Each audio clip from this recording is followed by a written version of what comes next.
sekolah sekarang karena sekarang sudah ada tempat parkir motor dan motor-motor kami supaya parking sebelah raya yang dapat membayarkan motor kami orang daripada rompakan.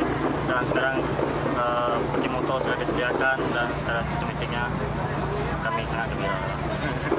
Berasa gembira kerana pihak sekolah telah menjinakkan parkir untuk saya memakai motosikal saya. Saya berasa lebih selamat dengan adanya tempat parkir ini. Terima kasih pihak sekolah.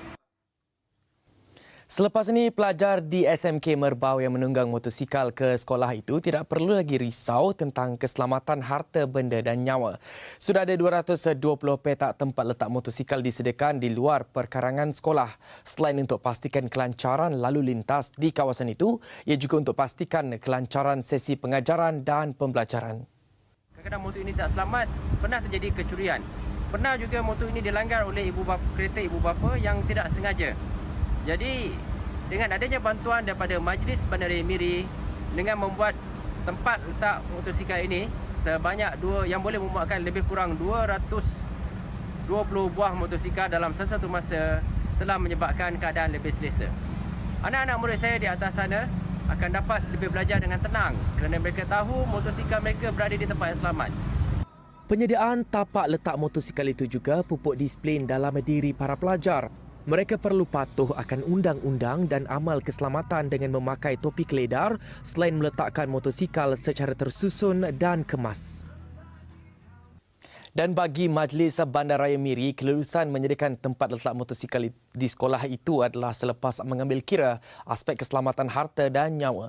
Hasil tinjauan dan penilaian Jawatankuasa Keselamatan MBM, sebanyak 220 tapak letak motosikal disediakan dalam tempoh sebulan untuk kegunaan warga sekolah yang terbesar di Miri itu.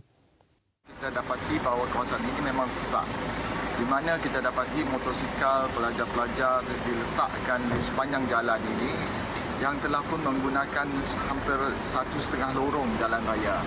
Kemudian kereta-kereta sama ada milik orang awam yang menunggu anak mereka, menghantar anak mereka, dan juga kereta-kereta yang dimiliki oleh pelajar sendiri yang memandu ke sekolah diletakkan dalam lorong yang kedua. Jadi lorong ketiga tinggal satu lorong yang amat sempit untuk dilalui.